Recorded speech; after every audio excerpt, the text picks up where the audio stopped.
So good afternoon, everybody. So now I will explain question number 5. I am going to explain. ठीक है, इस question में क्या दिया हुआ है कि एक 4 metre long coil has 8 turns and carries a current of इतना. The magnetising force of the coil is. ठीक है, तो मैग्नेटाइजिंग फोर्स और कुछ नहीं बल्कि क्या होता है, एच होता है. ठीक है, मैग्नेटाइजिंग फोर्स क्या होता है, एच होता है. ठीक है, तो ये एम्पियर्स लॉ के द्वारा ये कंसेप्ट है कि H integral H dot D L equal to N into I. So अगर h कांस्टेंट है तो आप h इसको इंटीग्रल के बाहर निकाल सकते हो. तो फिर इसका इंटीग्रेट करोगे डीएल आ जाएगा, तो h is two N I by L. ठीक है, तो अब इस क्वेश्चन में क्या दिया, सब कुछ दिया हुआ है, करंट दिया हुआ है और नंबर ऑफ टर्न्स दिया है और लेंथ दिया हुआ है. तो मैग्नेटाइजिंग फोर्स का मतलब याद रखिए हमेशा क्या होता है, h होता है, h. ठीक है, तो h is two N I by L. And इसमें एन 8 दिया हुआ है और एम्पियर जो मिलियन एम्पियर में दिया हुआ था और एल जो है वो एमएम में दिया हुआ था. ये यूनिट्स का अच्छे तरीके से याद रखें. ये सेंटीमीटर में दिया हुआ है, तो ये पर मीटर में पूछ रहा है, क्योंकि कल को गेट में अगर न्यूमेरिकल वैल्यू क्वेश्चन पूछता है तो आपको गलत कर देंगे. तो इसलिए हमेशा 4 सेंटीमीटर दिया है, पूछा मीटर में है, तो हमेशा आप क्या करोगे, 4 इंटू 10⁻² करोगे मीटर में कन्वर्ट करने के लिए. ठीक है, ये आ जाएगा. तो फिर जो है 100. ये वैसे क्वेश्चन ये आप अच्छा था, क्योंकि अगर आपको यूनिट्स नहीं पता तो आप गलत कर सकते हैं. तीनों ऑप्शन दिया हुआ है इसमें.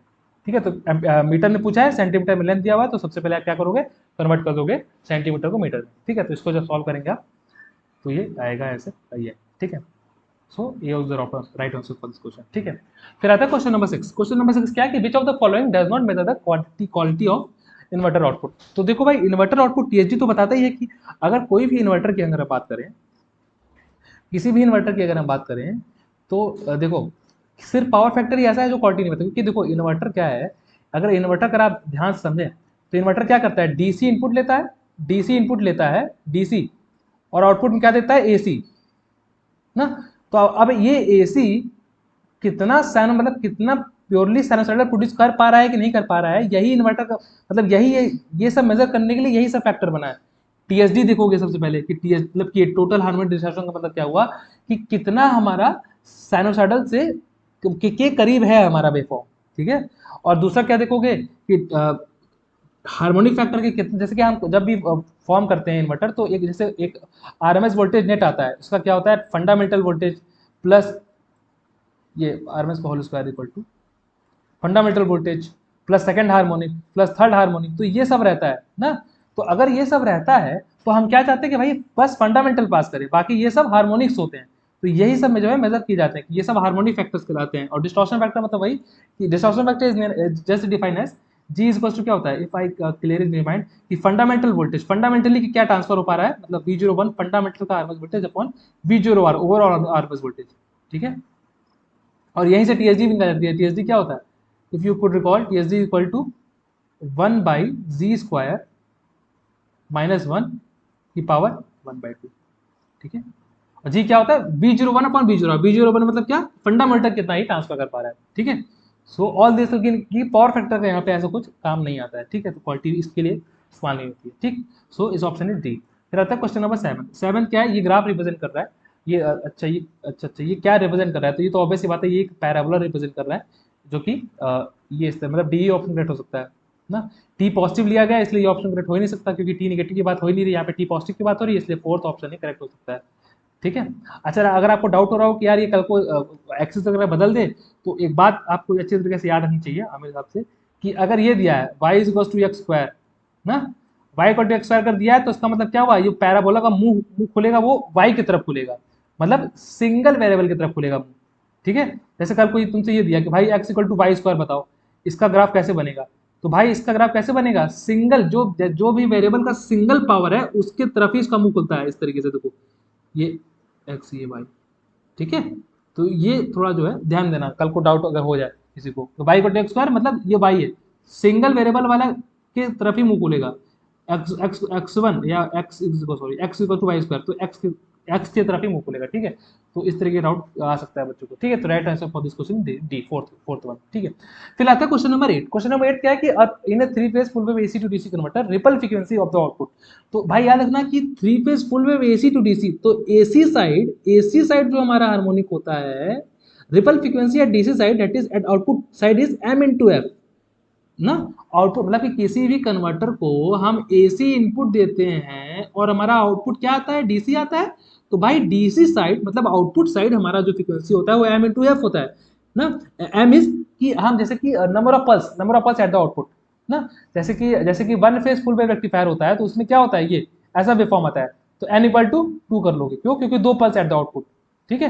इसी तरीके से वन फेज 6 पल्स है, 6 पल्स मतलब कि one phase 3 phase full wave converter, तो फुल वेव कन्वर्टर के लिए क्या हो जाता है, m इक्वल टू 6 हो जाता है ना, तो वहां पे m इक्वल टू 6 कर दोगे, ठीक है। तो रिपल फ्रीक्वेंसी डीसी साइड मतलब आउटपुट साइड mf होता है, एसी साइड मतलब कौन सा साइड, इनपुट साइड ना, ये mf प्लस माइनस 1 होता है। mf जनरली सप्लाई फ्रीक्वेंसी को ही कहते हैं, सप्लाई फ्रीक्वेंसी जो भी दे रहे हो एसी साइड वही होता है, ठीक है। अब इस क्वेश्चन को ध्यान समझो कि पूछ क्या रहा है, रिपल फ्रीक्वेंसी और द आउटपुट साइड ना, आउटपुट साइड मतलब कौन side, DC side, DC side याद रखना, ये मतलब कि गेट पे पूछा जा चुका है, एसी साइड भी पूछा जा चुका है, जैसे तुमको एफ की वैल्यू दे देगा, और एसी साइड भी फ्रीक्वेंसी भी पूछी जा सकती है, तो ये ध्यान देना है, ठीक है। तो आउटपुट साइड पूछ रहा है, तो मतलब एम इंटू एफ के बराबर कर दोगे, एम इक्वल टू, क्योंकि ये एक three three phase full wave मतलब कि 6 पल्स कन्वर्टर है, 6 पल्स कन्वर्टर है, तो इसलिए जो है एम इक्वल टू 6 करोगे तो ये 6 से आंसर रहेगा। ये 6 पल्स कन्वर्टर क्यों है, क्योंकि अगर आप इसका three phase full wave converter का आउटपुट वेव फॉर्म देखेंगे तो 6 पल्स बनता है यहाँ पर, 1 2 3 4 5 6 ऐसे वेव फॉर्म आते हैं, तो इसलिए इसको 6 पल्स कन्वर्टर कहते हैं, ठीक है। तो ऑप्शन इज ए, ठीक। फिर आता है क्वेश्चन नंबर 9, ये का बहुत अच्छा क्वेश्चन है, question number 9, centroid of the root locus with open loop transfer function is. तो देखो भाई, इसका सेंट्रॉइड निकालने के लिए क्वेश्चन नंबर 9, सेंट्रॉइड इज, ये फॉर्मूला आपको याद रखना पड़ेगा, कंट्रोल सिस्टम का फॉर्मूला है ये, centroid equal to real part of poles, red colour is most I think efficient for you. Centroid क्या होता है, centroid is equal to summation of real parts of pole minus real part of zeros upon P minus Z, P मतलब number of poles और Z मतलब number of zeros. तो सबसे पहले क्या करोगे, ये गिवन ट्रांसफर फंक्शन दिया हुआ है हमारा, ठीक है, तो के अपॉन ये, तो ये हो गया हमारा ये इक्वेशन, यहाँ से तुम क्या करोगे, सबसे पहले रूट्स निकालोगे, मतलब पोल्स का मतलब इसका रूट्स निकालोगे कि कैसा रूट्स आ रहा है, तो बस यहाँ पर वो फॉर्मूला लगा equal to minus B plus minus B square minus 4ac ना, S equal to minus B plus minus under root B square minus 4ac upon 2a ना। तो बस वो फॉर्मूला लगा यहाँ पर, ये फॉर्मूला लगाया तो एस की वैल्यू किसके बराबर आ गई, ये देखो ये माइनस 3 प्लस माइनस 1, तो दोनों को कंसीडर करना पड़ेगा यहाँ पर, ठीक है, एक इससे कंसीडर किया, एक इससे कंसीडर किया, तो ये दो वैल्यूज आ गई, ठीक है। और तीसरा पोल जो होगा वो क्या, ये वाला पोल हो जाएगा, मतलब ये तो पोल मतलब तुमको कंसीडर करना ही था। तो इसमें फॉर्मूला में क्या लिखा हुआ है कि summation of real parts of pole, तो रियल भाई ये तो रियल रूट है, तो समीशन देखो किया जा रहा है इसका, real parts of pole, summation of real parts of pole minus summation of real parts of zero, तो भाई जीरो तो है ही नहीं यहाँ पर, जीरो मतलब ऊपर वाला होता है, ऊपर वाले को तो एक्स जीरो पुट करोगे तो जो भी आएगा वो तुम्हारा जीरो होगा, नीचे वाले को करोगे तो वो पोल होगा, तो यहाँ कोई जीरो नहीं है तो इसलिए सिंपल जीरो लिख दिया गया, ठीक है। अपॉन पी, पी मतलब कितना, नंबर ऑफ पोल्स, तो एक दो दो और तीन, तीन है, तो इसलिए 3 minus zero equal to minus 2, sorry ये मतलब ये माइनस एक्स बाई 3 है इक्वल टू माइनस 2 के बराबर हो जाएगा। तो यार मैं अगर यहाँ पर जीरो क्या होता है, एस प्लस 2 दिया होता है, तुम क्या करते हैं, एस इक्वल टू यहाँ पे माइनस 2 कर देते हैं, माइनस माइनस ऑफ माइनस 2, फिर तो कुछ आंसर और आता, ठीक है, ठीक। और यहाँ पर अगर तुमको ये मतलब ऐसा रूट मिलता है, एस इक्वल टू ये मिलता है, S equal to -5 plus minus J √3, इस तरह से मिलता, तो तुम क्या करते हैं, सिर्फ इसको कंसीडर करते हैं, sum of real parts of pole बोला है उसमें फॉर्मूले में, real parts of pole, real parts of pole, तो इसको कंसीडर करोगे सिर्फ, ठीक है, इसको कंसीडर नहीं करोगे, रियल पार्ट्स ऑफ पोल कह रहा है, ठीक है, हाँ। तो इस तरह से याद रखना है, ठीक। So right answer is coming for this is -2, ठीक है। फिर आता है क्वेश्चन नंबर 10, क्वेश्चन नंबर 10 एक बहुत अच्छा क्वेश्चन है लॉग का, तो भाई देखो याद रखना, वीवीवी जो कहते हैं, वीवीवी किस कौन से वोल्टेज को कहते हैं, इस वाले वोल्टेज को कहते हैं, ठीक है, वीवीवी इसी को कहते हैं, बेस का वोल्टेज वीवीवी, ठीक है। तो सिंपल यहाँ क्या लगाओगे आप, वोल्टेज डिवीजन का कंसेप्ट लगाओगे, कि वोल्टेज डिवीजन जो इसके क्रॉस होगा वो मतलब कि इसको इसको मतलब ये वीसीसी है तो इसको ग्राउंड कर दोगे ऐसे, इसके मतलब पैरेलल में लेके चले आओगे, सॉरी सॉरी मतलब वोल्टेज डिवीजन लगाओगे, सॉरी मतलब इसके क्रॉस वोल्टेज डिवीजन लगाओगे, ये वीवीबी होगा, तो 10 upon whole resistance into VCC जो अप्लाई कर रहे हैं, ठीक है ना। मतलब कि जैसे कि अगर ऐसे है तुम्हारा सिस्टम, ये एक सिस्टम ऐसे है, यहाँ लॉग लग गया है, सॉरी, हाँ, तो देखो ऐसे होगा, तो मतलब इसके सिंपल इसके क्रॉस तुमको वोल्टेज निकालना है, तो इसके क्रॉस वोल्टेज डिवीजन का रूल लगाओगे, ये आपने फॉर्मूला आमतौर पे पढ़ा ही होगा कि अगर ऐसा सिस्टम होता है R1 R2 और V, तो वोल्टेज अक्रॉस R1 जो होता है, V R1 जो होता है वो क्या होता है, R1 upon R1 plus R2 into V होता है, तो ये वोल्टेज डिवीजन का फॉर्मूला होता है, तो बस वही वोल्टेज डिवीजन सिंपल आपको यहाँ लगाना है, तो ये इसका 3 वोल्ट आ जाएगा। 3 वोल्ट कौन सी वोल्टेज होगी, ये हमारी वोल्टेज होगी जो यहाँ पर अपीयर हो रही है। ठीक है, तो इसका ये आपको पता रहना चाहिए। जब भी हम एक डीसी एनालिसिस करते हैं तो और अच्छे से करते हैं। फिर इसका अगर यहाँ पे इसका इक्विवेलेंट रेजिस्टेंस पूछ लेता तो इसको इसको पैरेलल कर लेते, इसका इसका पैरेलल कॉम्बिनेशन जो होगा वो वहाँ पे यहाँ से बनेगा। सब ये जब हम तब करते हैं जब हम प्रॉपर डीसी एनालिसिस का परफॉर्म करते हैं। ठीक है, इसका आरबी क्या होगा, यहाँ पर रेजिस्टेंस लगेगा इन दोनों का पैरेलल कॉम्बिनेशन, और यहाँ पर ये बेस वोल्टेज लगेगा। ठीक है, so right option is 3 volt is the right answer for this. ठीक है, so other questions I will explain, yeah, maybe I may explain one more questions कि please subscribe to my channel. और अगर किसी भी आपको दिक्कत है किसी भी क्वेश्चन में या किसी भी कंसेप्ट में, तो you can post it in the comment box. अगर पॉसिबल हो पाएगा, या एक्चुअली मैं भी एक स्टूडेंट ही हूँ, सो जो भी मुझे अगर अच्छे से अगर मैं पहले उसको अच्छे से पढ़ूंगा, अगर पॉसिबल हो पाएगा समझा तो मैं अच्छे से जो है समझा दूंगा। या फिर किसी भी क्वेश्चन में आपको लग रहा है कि इसका एक्सप्लेनेशन और चाहिए या और ज़्यादा होना चाहिए था, या मतलब अच्छे से समझ में नहीं है, तो मैं दोबारा भी इसको एक्सप्लेन कर सकता हूँ if you need. So you can simply give me the feedback and please subscribe to my channel. ठीक है, और शेयर करिए जो भी आपको लगता हो जो भी बच्चों को जरूरत पड़ सकती है उन बच्चों को। ठीक है, तो अब क्वेश्चन नंबर 11 आता है। क्वेश्चन नंबर 11 क्या है कि identify the device in the given figure. तो देखो डिवाइस पूछ रहा है ये ना, तो ये क्या है, सिलिकॉन कंट्रोल स्विच है।